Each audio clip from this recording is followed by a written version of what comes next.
So just a day after Apple gave us 2 new iPads, Apple just released the best bang for buck laptop on the market, the new M4 13-inch and 15-inch MacBook Air, with a few new features that we gotta talk about.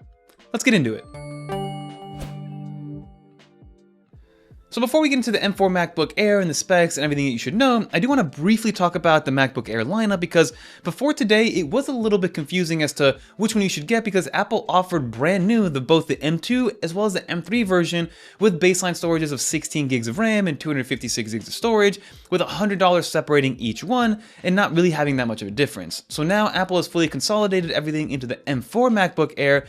They no longer offer the M2 or the M3. I'll leave some links down below if I find some good deals on Amazon for the older models, because even Walmart still sells the M1 for I believe like $600 brand new essentially. But now if you want to get a MacBook Air direct from Apple, the only one you can go with is the M4 MacBook Air. Now from a variant and price point perspective, it does start for the 13-inch model at $999. And then for the 15-inch model, it starts at $1199, and I think that one's going to be the best value overall, but we'll get to that in a second. You do get a brand new colorway called the sky blue color, which I think is this beautiful kind of light pastel-y looking blue that is still vibrant, but in lack of better terms, it's still humble in that kind of colorway. And you still get the midnight version, starlight, as well as silver, so Apple now has 4 different colors for you to choose from on the MacBook Air front. Now that baseline version of the M4 is going to come with a 10-core CPU as well as an 8-core GPU, 16 gigs of unified memory. That will be the baseline of what you get from any MacBook Air moving forward, and then 256 gigs of internal storage.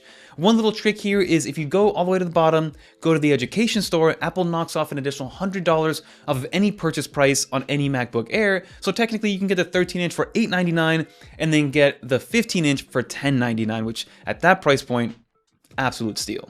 So now what does this M4 chip mean for the MacBook Air? The way that they compared it on Apple's website through the press release is that this is now 2 times faster than the original M1 MacBook Air. And if we rewind a little bit, go back to 2020, I believe it was, and early 2021, people were in awe of how fast the M1 MacBook Air was when it first came out, and I was one of those people. Being able to open apps instantly, having a ton of apps open at the same time, and even back then that was with 8 gigs of RAM. But like I said, this one does give you 16 gigs of unified memory, and it can go all the way up to 32 gigs of unified memory. And then from a storage standpoint, you're starting at 256 and you can go all the way up to 2 terabytes. And then from a GPU and CPU perspective, you can get up to a 10-core CPU and up to a 10-core GPU and finally a 16-core neural engine. And now I think Apple is fully aware of who is going to be upgrading to this M4 MacBook Air, because it's not going to be the people that have an M3 or an M2 MacBook Air. It's going to be the people that have an M1 or even an Intel-based MacBook Air, because those are the numbers that they're comparing it to. Like I mentioned earlier, it's about 2 times faster with most tasks compared to the M1 MacBook Air, but then they even bring up the old Intel-based MacBook Air being up to 23 times faster in certain tasks from a performance standpoint, which is absolutely insane, and I fully believe it, because before I got the M1 MacBook Air, I actually had like a $1,600 Intel i7 MacBook Air, and that thing was very slow, very loud, and got hot to the touch. And then the moment I went to the M1 MacBook Air, which was about half the price almost at that point, it was much faster. So I do believe that it's up to 23 times faster. And they even give you some other use cases. For example, compared to the Intel MacBook Air, you're about almost 5 times faster for Excel-based tasks. So with Microsoft Excel, definitely stay subscribed because we will be doing a Microsoft Office on macOS and iPadOS coming very soon. And they also put some other use cases like video editing being 2 times faster, photo editing being 2 times faster compared to the M1 series MacBook Air. And they talk about their efficiency gains overall when it comes to battery life, because battery life, you're getting 18 hours of battery life on a single charge with the 13 and 15-inch MacBook Air. I do think that the 15-inch MacBook Air could get a little bit more battery life, but once we get one of those in the studio, we'll be able to test it in real-world scenarios. One of the actual changes they made was going to be the selfie camera. Now you get in the notch a 12 megapixel camera that does give you center stage. Now center stage was something that came out with the iPads, because back before we had the iPads where the selfie camera was where it's supposed to be, it was off and it was misoriented. So they created center stage to kind of help gather people in the middle and keep them in the middle and kind of follow them around like a gimbal a little bit, all done through software by cropping in and then moving around that cropped image. But now that's going to be built into center stage, which I think is a nice little addition.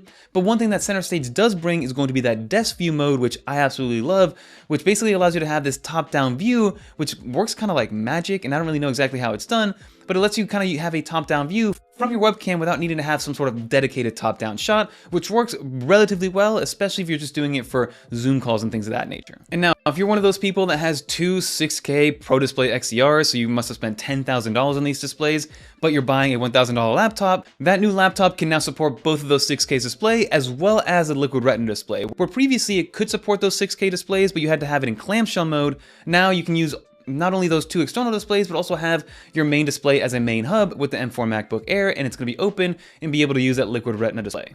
Now, some things that I do want to also highlight or bring up is that this does not come with Wi-Fi 7. This is going to stick to Wi-Fi 6E, which for most people will be fine. You also get two Thunderbolt ports, which will remain at that Thunderbolt 4 speeds and not Thunderbolt 5 speeds. Because again, the idea here is that people buying this won't have Thunderbolt 5 accessories. I mean, there aren't even that many out yet, and the ones that are out are extremely expensive. You're also getting Bluetooth 5.3 instead of 5.4. So there are some functions and some features that they remain and kept the same because they wanted to keep it at a cost-cutting level. And I think that most people will appreciate saving that money versus getting the latest and greatest, which only 1% of people can really take advantage of. So now, who should upgrade to this new M4 MacBook Air, and which one should you get? Most people that are going to be upgrading to this, like I said, I think you should be coming from an M1 MacBook Air or older. Maybe if you have an M2 MacBook Air with 8 gigs of RAM that's kind of on its last leg or really starting to show and slow down because of those 8 gigs of RAM, maybe you should upgrade depending on your tasks and use cases. But most people, they're going to get this M4 MacBook Air, and this thing is going to last for at a minimum of 4 to 6 years because that's what these are meant to do. These last a long time, and these year-over-year iterations aren't meant for people to be getting every single year. They're getting kind of in the situation where they're sort of like cars now at this point, where a new model comes out every single year with a little bit of a spec upgrade. In the name, it'll say like the 2025 model of that car. But for the most part, it's going to remain 95% the same with some small quality of life improvements, and that's what you're seeing here with the M4 MacBook Air.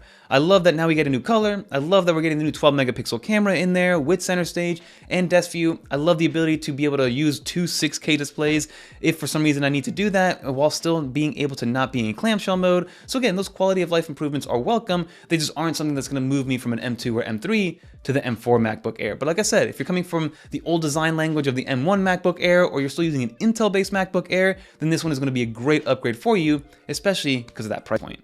So that will just about do for this video, everybody. As you saw, there's a lot to like about this new MacBook Air. I'm definitely gonna pick one up to be able to review it on the channel and talk about it a little bit more. I might be going with the 15-inch variant this time around because I'm so used to going with the 13-inch version to see exactly if that extra screen real estate, A, is gonna be beneficial, and then B, if it's a bigger computer, that means a bigger battery, but it still has to power a bigger display. So I wanna see overall if the battery life gets a little bit better on the larger one. But let me know in the comment down below what you think. If you did make it to the end, leave a little dolphin in the comments down below so I know you made it to the end. And I'm excited to see what else Apple releases this week. For instance, on Monday, we had 18.4 Beta 2.